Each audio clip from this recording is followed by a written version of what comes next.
Metals and non metal chapter में अभी तक हमने ये देखा कि जो भी मेटल्स हम ले रहे हैं वो सारे के सारे हमें मिल तो गए हैं, लेकिन प्योर स्टेट में एक भी नहीं मिला। तो उसको प्योर स्टेट में कैसे कन्वर्ट किए, तो कुछ नहीं करेंगे हम ना, अब इलेक्ट्रिसिटी में डालेंगे उसको, इलेक्ट्रोलाइटिक मेथड यूज करेंगे। तो अब उस मेथड से क्या होगा, हमें वो प्योर स्टेट में मिल जाएगा, क्योंकि हमें एट द एंड ये जो मेटल है ये प्योर स्टेट में ही चाहिए। तो क्या करना है, देखो रिफाइनिंग ऑफ मेटल की प्रोसेस बोलते हैं इसको। सबसे पहले तो ये समझो कि जो मेटल इम्प्योर हमें मिला है, सारे के सारे इम्प्योर मिले थे, चाहे हमें जिंक मिला था वहां पे जब हमने इलेक्ट्रोलाइटिक रिडक्शन करा था तो हमें NaCl में Na मिला था, वो वाली चीज, जो भी चीज हमें मिली है ना अभी तक सब इम्प्योर है, कोई भी 100% प्योर नहीं है। तो हमें 100% प्योर चाहिए उसको, तो वो कैसे लेकर के आए वो समझना है। तो मेटल जो कि हमने ऑब्टेन करा है ना, कार्बन रिडक्शन से हमने जिंक को ऑब्टेन करा था, याद है आपको, zinc oxide react with carbon, तो कार्बन मोनोऑक्साइड और जिंक मिल रहा था। तो जिंक जो हमें मिला था वो इम्प्योर था, पूरा प्योर नहीं था। चाहे इलेक्ट्रोलिटिक रिडक्शन जब हमने करा था तो हमें सोडियम मिला था, वो भी नॉट वेरी प्योर, वो वेरी प्योर नहीं थे, इतने ज्यादा प्योर नहीं थे, हाँ ठीक ठाक थे, लेकिन हमें एकदम ही प्योर चाहिए, एकदम ही मक्खन जैसा चाहिए, बिल्कुल प्योर। तो उसके लिए हम क्या करेंगे, हम इलेक्ट्रोलिटिक मेथड का यूज करेंगे। ये मेथड में क्या होता है, ध्यान से समझते जाना आप पूरी प्रोसेस को, क्योंकि बहुत सारे सवाल बन सकते हैं यहाँ से।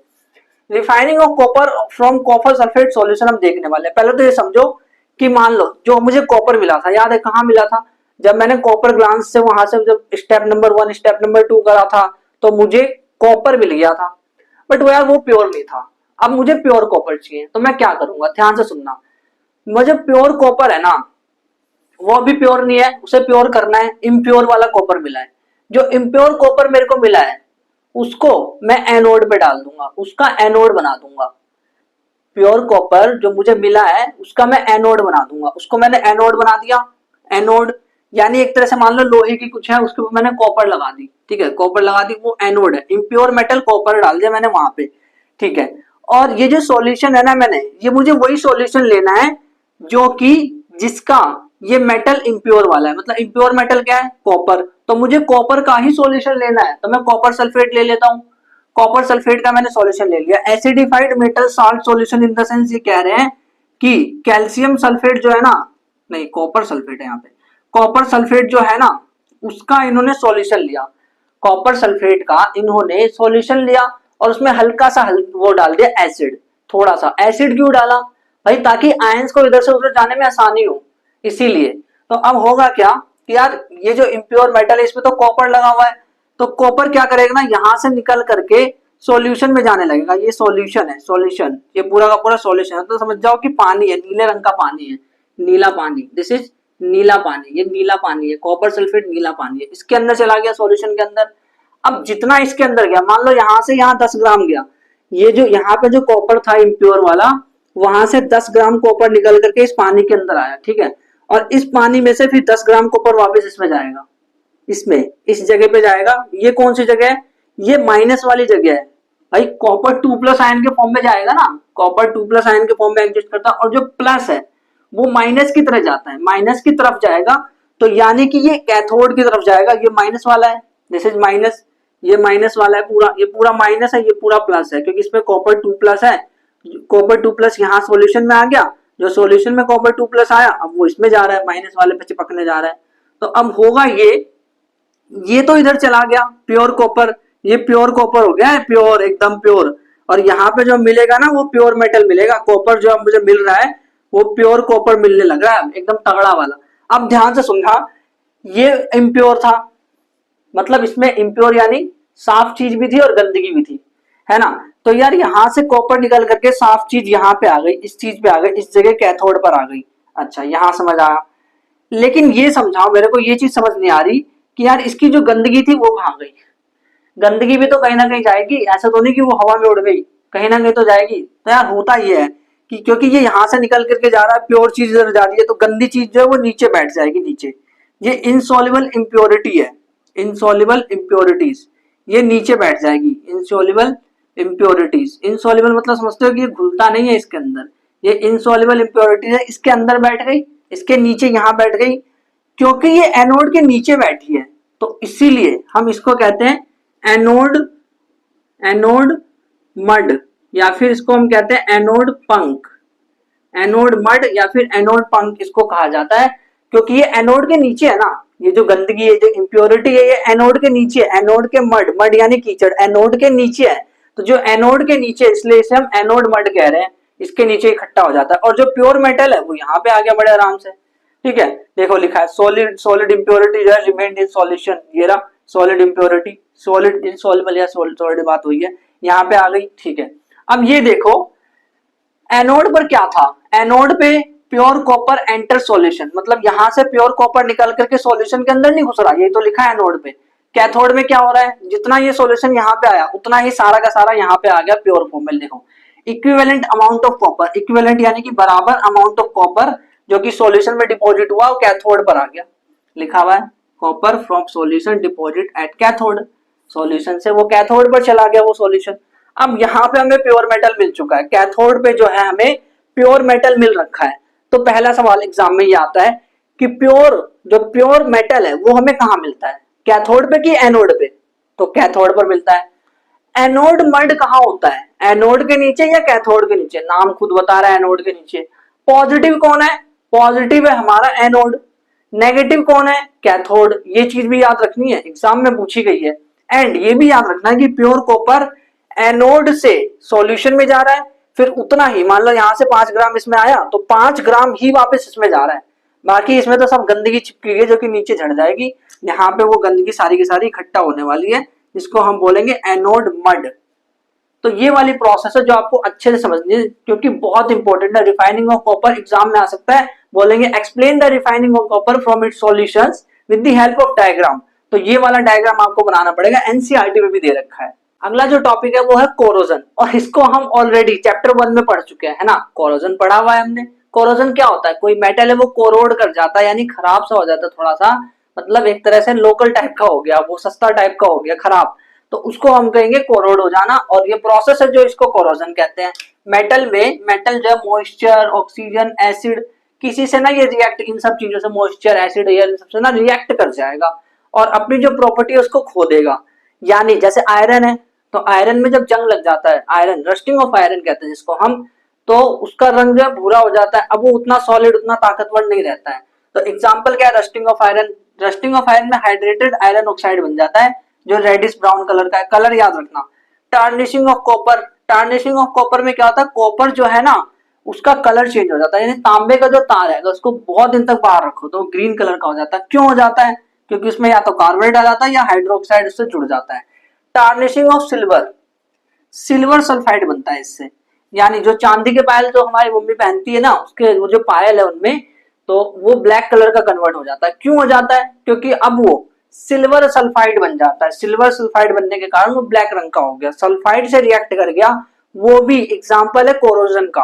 अब कोरोजन से बचे कैसे, क्योंकि अगर कोरोजन होगा ना, सोचो कोई लोहे का पुल है, कोरोजन हो रहा है उस लोहे के पुल में, भाई साहब वो तो टूट जाएगा। तो इसीलिए कोरोजन से बचना बहुत इंपॉर्टेंट है। इसके बहुत सारे तरीके हैं। पहला तरीका ये कि पेंटिंग कर दो, पेंटिंग, पेंटिंग वो वाली पेंटिंग है ना जो गेट पे करते हैं। दूसरा ऑप्शन ये कि ऑयलिंग कर दो, यानी कि ऑयल चढ़ा दो उस पे। तीसरा ऑप्शन है कि ग्रीजिंग कर दो। ग्रीजिंग मतलब कि एक केमिकल आता है उसको आप उस पर अप्लाई कर दो जिसपे कोरोजन लगने का डर है, कोरोजन होने का डर है जिसको।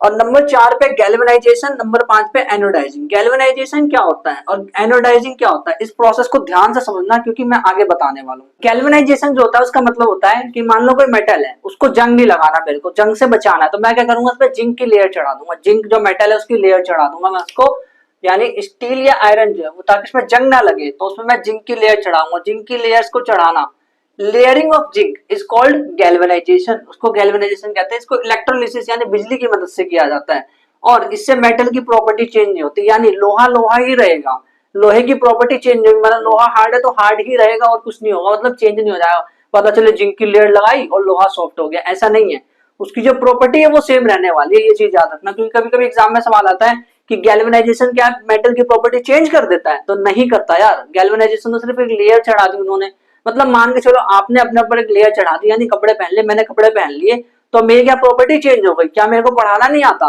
है, क्या आपको पढ़ना नहीं आता? ऐसा तो नहीं है, तो प्रॉपर्टी चेंज नहीं हुई है। यानी कि अगला प्रोसेस है वो है एनोडाइजिंग। एनोडाइजिंग मतलब देखो, ए मतलब एल्यूमिनियम, इस तरह से याद करो। तो अगर कोई मेटल है उसमें जंग ना लगे, मैं क्या करूंगा, एल्यूमिनियम ऑक्साइड की लेयर चढ़ा दूंगा उसके ऊपर, एक ऑप्शन तो गैल्वेनाइजेशन यानी जिंक की लेयर चढ़ाना था, दूसरा ऑप्शन है कि एल्यूमिनियम की लेयर चढ़ा दूं, एल्यूमिनियम ऑक्साइड की लेयर चढ़ा दूं मैं उससे मेटल के ऊपर, ताकि वो अब कोरोजन ना हो उसका। कमाल की बात यह है कि इससे मेटल चमक जाता है। यानी मान लो लोहा है, लोहे पे मैंने एल्यूमिनियम ऑक्साइड की लेयर चढ़ाई तो वो चमकने लगेगा। ये कमाल की चीज होने लग जाती है। यानी कि आर्टिकल्स जो है, जो भी आर्टिकल्स है वो अट्रैक्टिव क्यों है, अट्रैक्टिव फिनिश यानी चमकते क्यों है, चमकने क्यों लग जाते हैं। ग्लास है, नया ग्लास खरीदने जाते हो, ग्लास पानी पीने वाला ग्लास या नया बर्तन, कोई एल्यूमिनियम कुछ भी मतलब खरीदने जाते हो, नए बर्तन वगैरह कुछ भी, तो वो इतना अट्रैक्टिव फिनिश क्यों देता है, अट्रैक्टिव फिनिश यानी इतना चमकता क्यों है, इसी वजह से क्योंकि उसमें एनोडाइजिंग करी हुई है ना, ये सबसे बड़ा रीजन है। अब हमारा जो लास्ट टॉपिक है वो है एलॉय। ये एलॉय क्या होता है, ध्यान से सुनना। मिक्सचर ऑफ मतलब होमोजेनस मिक्सचर है, होमोजेनस यानी देखने में सेम लग रहा है, मतलब बराबर साइज का, एक तरह से कह सकते हो। होमोजेनस मिक्सचर है ऑफ दो या दो से ज्यादा मेटल्स लेने पड़ेंगे, या फिर मेटल के साथ थोड़ा सा नॉन मेटल भी मिलाना पड़ेगा। तो उसको मतलब एक मेटल है मेरे पास, दूसरा मेटल है, दोनों मेटल को अगर मैं जोड़ दूं तो जो बन रहा है उसको मैं एलॉय बोलूंगा। या फिर मेटल और नॉन मेटल को भी जोड़ दूं ना तो जो बनेगा उसको भी एलॉय बोल सकता हूँ। यानी मेटल के साथ कुछ भी जोड़ दो, चाहे मेटल या नॉन मेटल, तो बनना एलॉय है। अब इसके कुछ स्टेप्स होते हैं कि एलॉय कैसे बनता है। स्टेप्स क्या होते हैं इसके, पहले स्टेप में हम क्या करते हैं, मेल्ट करते हैं प्राइमरी मेटल्स को। मान लो मुझे आयरन का एलॉय बनाना है, इसका एलॉय बनाना है मेरे को, तो मैं क्या करूंगा, इसको पिघला दूंगा, इसको मेल्ट कर दूंगा, अच्छी तरह से पिघला दिया। अब इसको मैं डिसॉल्व कर दूंगा अदर मेटल में फिक्स्ड प्रोपोर्शन में। यानी कि मैं क्या करने वाला हूं, इसको मैंने पिघला दिया, अब ये पिघल चुका है, तो मैं क्या करूंगा, इसमें ऐड करूंगा कार्बन को। मान लो मुझे इसके अंदर कार्बन को ऐड करना है, तो कार्बन को मैं ऐड करूंगा। अब वो जो एलॉय है वो आयरन और कार्बन का एलॉय बन चुका है। बस इस तरह से एलॉय बन जाता है। दूसरी, अब इसको ठंडा भी करना है, पर कूल कर देते हैं इसको, क्योंकि इसको अभी हमने डिसॉल्व करा, पहले इसको पिघलाया, फिर उसके बाद उसको डिसॉल्व करा, जो दूसरा मेटल मेरे को डालना है उसको प्राइमरी मेटल इसको बोला हमने। प्राइमरी मेटल यानी वो मेटल जिसका ये एलॉय है, जो सबसे ज्यादा होता है ना, उसको हम प्राइमरी मेटल कहते हैं। ये प्राइमरी मेटल है, इसको हमने पिघलाया, इसमें हमने नॉन मेटल डाला, चाहे कुछ भी डाल सकते हो, नॉन मेटल भी डाल सकते हो, मेटल भी डाल सकते हो या नॉन मेटल। तो मैंने नॉन मेटल डाला, तो इसने बनाया फेरस और कार्बन मिला करके, जो इसने बनाया, अब मैंने उसको ठंडा कर दिया, बन गया एलॉय। इस तरह से बनता है, ये इसके स्टेप्स है कुछ। अब ध्यान से सुनना, ये लाइन बहुत इंपॉर्टेंट है। बोला कि जो एलॉय की जो प्रॉपर्टीज होती है ना, वो डिफरेंट होती है metals from which it is obtain. यानी जो ये एलॉय मेरे को मिला है, मान लो मैंने ये बोला कि यार ये जो आयरन है ना, ये हार्ड होता है, मान लो मैंने ऐसा बोला, ये हार्ड आयरन होता है। तो ये जो एलॉय बना है ना, जो आयरन का ही एलॉय है, उसके बाद भी ये हार्ड नहीं हो सकता है, सॉफ्ट हो। प्रॉपर्टी चेंज हो गई। यानी एलॉय की प्रॉपर्टी जरूरी नहीं है कि मेटल जैसी हो, बिल्कुल मेटल जैसा लिया है, प्राइमरी मेटल वैसा ही जो एलॉय है वैसा ही प्रॉपर्टी रखता हो, वो सुंदर दिखता हो तो वो भी सुंदर दिखता हो, ऐसा नहीं। वो सुंदर तो बदसूरत भी दिख सकता है दूसरा वाला, यानी एलॉय बदसूरत भी दिख सकता है, या फिर वो बदसूरत तो सुंदर भी दिख सकता है, कोई पता नहीं है भाई। प्रॉपर्टी कैन बी चेंज, यानी इसकी प्रॉपर्टी चेंज हो सकती है। बहुत इंपॉर्टेंट लाइन है कि एलॉय जो जिससे वो ऑब्टेन किया है उसकी प्रॉपर्टी और जो एलॉय है उन दोनों की प्रॉपर्टीज डिफर करती है। ये जो एलॉय है ना, इससे रिलेटेड कुछ इंपॉर्टेंट पॉइंट, 6 इंपॉर्टेंट पॉइंट लिखाऊंगा, बस उससे याद रखना, उसके अलावा कुछ याद रखने की जरूरत नहीं है। तो इंपॉर्टेंट पॉइंट क्या है, पहला पॉइंट ये है, भाई जो प्योर आयरन होता है ना, वो सॉफ्ट होता है, बहुत ज्यादा सॉफ्ट होता है, और इतना सॉफ्ट होता है कि अगर मैं उसको थोड़ा सा भी गर्म कर दूं ना, तो वो फैलने लग जाएगा, स्ट्रेच करने लग जाएगा, फैलने लग जाएगा। ऐसा थोड़ी ना होना चाहिए। लोहा सोचो, ऐसा लोहा है, ऐसा लोहे का गेट किसी का है कि मैंने उसके नीचे मोमबत्ती जलाई थोड़ी सी, तो लोहे का गेट फैलने लग गया, इतना सॉफ्ट। तो इतना सॉफ्ट नहीं होना चाहिए, इसलिए हम क्या करते हैं, इसके अंदर थोड़ा सा 0.005% लगभग 0.005% मैं इसके अंदर कार्बन को मिला देता हूं। प्योर आयरन में थोड़ा सा कार्बन मिलाना बहुत जरूरी है, ताकि ये हार्ड और स्ट्रांग हो जाए। नहीं तो अगर मैंने उसको अंदर कार्बन नहीं मिलाया ना, मतलब जो प्योर है, ये पूरी तरह से प्योर नहीं रखते इसको, हम आयरन को पूरी तरह से प्योर रखेंगे तो सॉफ्ट हो जाएगा। तो थोड़ा सा कार्बन ऐड करते हैं उसके अंदर, 0.005% लगभग, बहुत छोटे से अमाउंट में कार्बन को हम उसके अंदर रखते हैं, ताकि वो मतलब सॉफ्ट हो ना हो, हार्ड और स्ट्रांग हो। दूसरा जो पॉइंट है आपको याद रखना है वो है स्टेनलेस स्टील। ये स्टेनलेस स्टील क्या होता है, फेनिकर। जो फेनिकर है, यानी कि ये आयरन, निकल, क्रोमियम, फेनिकर जो है वो हार्ड होते हैं, डू नॉट रस्ट। ये जो स्टील है, स्टील क्या होता है, ज्यादातर अगर से मोड़ू मैं तो वो मोड़ने पे मतलब जल्दी मुड़ जाता है, बट ये हार्ड होने के लिए क्या होता है, मतलब इसमें 3 चीजें मिला देते हैं, जो फेरस है, निकल और क्रोमियम, ये तीनों मिला करके स्टेनलेस स्टील बनाता है। एग्जाम में सवाल कैसे आएगा भाई, सीधी सी बात है, स्टेनलेस स्टील में कौन कौन से मेटल होते हैं, या फिर ऐसा सवाल आएगा कौन सा मेटल नहीं होता, क्योंकि तीन होते हैं तो ये तीनों ऑप्शन में आपको दिख जाए, और हो सकता है कॉपर भी दिख जाए, तो आपको कॉपर टिक लगाना होगा, क्योंकि कॉपर जो है वो ऑप्शन नहीं होगा, क्योंकि stainless steel is the alloy of फेनिकर, फेनिकर का एलॉय है वो। नंबर 3 पे जो पॉइंट है वो ये है, आपको याद रखना है कि एमलगम क्या होता है, व्हाट इज एमलगम। या जो मरकरी है ना, वो अगर आप किसी भी मेटल के अंदर डाल देते हो, मरकरी तो मेटल के नाम पे कलंक है, ये तो मैंने ऑलरेडी बता रखा है, उसको किसी भी मेटल में अगर आप डाल देते हो तो दैट इज मरकरी का एलॉय होगा, उसको मरकरी का एलॉय बोलेंगे। और वो जो मरकरी का, मान लो मैंने आयरन के अंदर मरकरी डाल दी थोड़ी सी, तो मैं उसको बोलूंगा एमलगम। मैंने कॉपर के अंदर डाल दिया, भाई किसी भी मेटल के अंदर मैं डाल दूंगा ना मरकरी को, तो मैं उसको एमलगम बोलूंगा, सिंपल सी बात है। तो लिखा हुआ है देखो, वन मेटल इन मरकरी, मतलब एक मेटल उसमें मरकरी होना चाहिए, ये रूल है। कोई एलॉय हो, कोई सा भी एलॉय, कितने भी मेटल रख दो कोई बात नहीं, एक छोटा सा मरकरी डाल दोगे ना तुम, तो उसको एमलगम बोलने लग जाओगे बस। यानी जहां भी मरकरी देखोगे उसको एमलगम बोलोगे। नंबर 4 पे जो पॉइंट है वो है ब्रास। ये ब्रास क्या होता है, जिंक और कॉपर को मिला करके बनता है ब्रास। देखो जिसमें बी आ रहा है ना उसमें कॉपर आ रहा है, ये ब्रॉन्ज, इसमें भी कॉपर आ रहा है, बट जो ब्रॉन्ज है एसएन है इसमें, एसएन यानी टिन, एसएन का मतलब होता है टिन, एसएन यानी टिन होता है। जैसे भाई पीबी मतलब प्लम्बम, प्लम्बम यानी लेड होता है, इसे कहते हैं स्टेनम, स्टेनम है नाम, ऐसे मत याद रखो। पीबी जो है उसको हम पीबी पी, जैसे लेड को हम ना एल नहीं बोलते, पीबी बोलते हैं, वैसे ही हम टिन को स्टेनम बोलते हैं, एसएन बोलते हैं, टी नहीं बोल रहे, यही तो प्रॉब्लम है। तो ये चीज आपको याद रखनी है कि स्टेनम जो है इसके अंदर जुड़ा होता है, टिन इसके अंदर, ब्रॉन्ज के अंदर जुड़ा होता है। तो जो ब्रास है और ब्रॉन्ज है वो कॉपर के एलॉय है, इसका मतलब है ना। अब एक चीज बताओ मेरे को कि कॉपर जो है वो इलेक्ट्रिसिटी का गुड कंडक्टर है कि पुअर, गुड कंडक्टर है। अगर ये गुड कंडक्टर है, ध्यान से सुनना, गुड कंडक्टर है, बट प्रॉब्लम ये है कि ये जब एलॉय बनाता है ना तो उसकी प्रॉपर्टी चेंज हो जानी है, और प्रॉपर्टी चेंज हो जा करके जो ब्रास और ब्रॉन्ज है ना ये दोनों के दोनों पुअर कंडक्टर है, मतलब है इसमें कॉपर, ये भी मेटल ये भी मेटल, बट दोनों एक साथ जुड़ने के बाद भी पुअर कंडक्टर। ऐसा क्यों, क्योंकि एलॉय की प्रॉपर्टी डिफरेंट है भाई, पुअर कंडक्टर है, पुअर कंडक्टर ऑफ इलेक्ट्रिसिटी, कमाल कर दिया बंदे ने, दो दो मेटल देने के बाद भी कलंक बना दिया, पुअर बन गया इलेक्ट्रिसिटी का, ये कोई बात है? नंबर 6 पे जो पॉइंट है वो है, यहाँ पे कॉपर लिखा है, ठीक है। नंबर 6 पे जो पॉइंट है वो है सोल्डर। ये सोल्डर क्या होता है, solder is the alloy of lead और स्टेनम, इसका एलॉय होता है। अब देखो ये भी मेटल, ये स्टेनम भी मेटल होता है, स्टेनम भी मेटल है, टिन दोनों मेटल है। होना क्या चाहिए कि इसका मेल्टिंग पॉइंट हाई होना चाहिए, बट एलॉय है ये सिर्फ मेटल नहीं है, दोनों मिलकर के बना है, तो यहाँ पे ना इसका मेल्टिंग पॉइंट लो होता है, लो मेल्टिंग पॉइंट, ये एग्जाम में पूछा गया है, याद रखना, खासकर ये वाला तो याद रखना जरूर। तो एग्जाम में क्वेश्चन आया कि ये जो कॉपर के जो एलॉय है, जो ब्रास और ब्रॉन्ज है, क्या ये इलेक्ट्रिसिटी के कंडक्टर है, तो नहीं, पुअर कंडक्टर ऑफ इलेक्ट्रिसिटी है ये।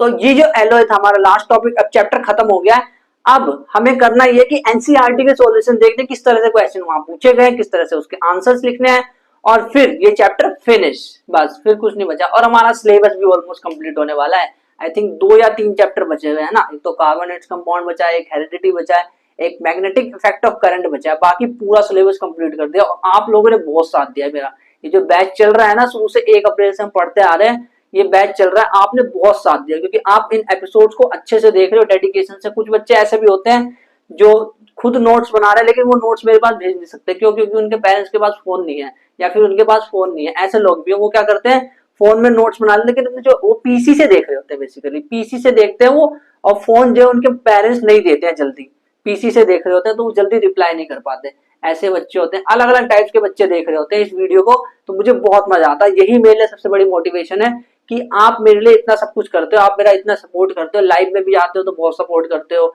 वीडियो में भी देखते हो तो बहुत सपोर्ट करते हो, हर जगह आप बहुत सपोर्ट करते हो। Thank you so much to all, love you all. अगर आपको इस चैप्टर की बाकी के एपिसोड देखने तो इस वाले प्लेस पे क्लिक कर लो, और अगर आपको एसिड बेस एंड साल्ट देखना है तो इस वाले प्लेस पे क्लिक कर लो। जब आप इस वाले प्लेस पे क्लिक करोगे तो मैं आपको वही मिलूंगा चीजों को एक्सप्लेन करते हुए, रियल लाइफ एग्जाम्पल के थ्रू समझाते हुए।